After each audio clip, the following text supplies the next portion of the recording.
In our last session, we explored the concept of species, the most specific unit of classification. Now, let's take a step upward to the next rank, the genus. A genus includes one or more species that are closely related and share important structural and functional traits. You can think of it like a family surname.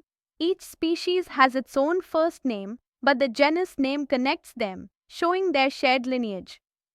This step helps scientists identify patterns in life's diversity and trace how species are related to each other. A genus groups species that are different in some ways but share many core similarities. Take the genus Panthera as an example. It includes lions, Panthera leo, tigers, Panthera tigris, and leopards, Panthera pardus. Each is a distinct species, but all share common traits like strong, muscular bodies, a carnivorous diet, and retractable claws. These shared features allow scientists to place them under the same genus. Genus is more than just a label, it's a tool that helps organize biological knowledge and trace evolutionary relationships. In plants, the genus Solanum includes both potato, Solanum tuberosum, and brinjal, Solanum melongena. Even though they serve different purposes and look different above the soil, their flowers and fruits develop in similar ways.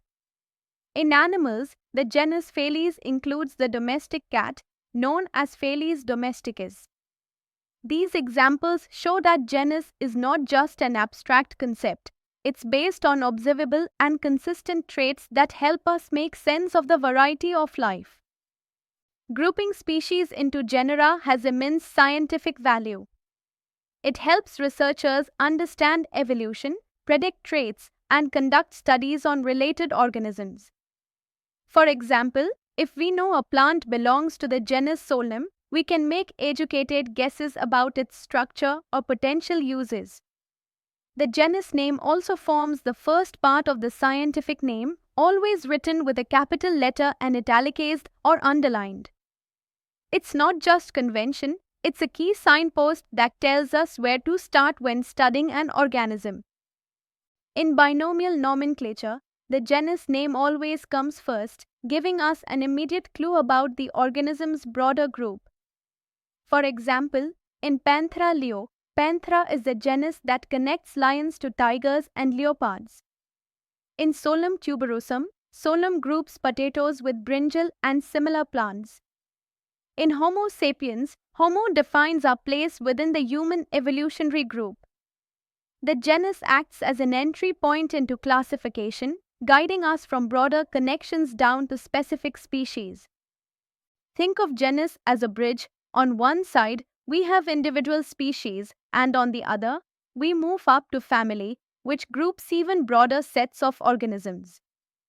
Genus connects the two, creating a clear framework to understand traits, relationships, and evolutionary history. So, the next time you see a scientific name, pause and look at that first word. It carries an entire story about the organism's identity, its relatives, and its position in the grand tree of life.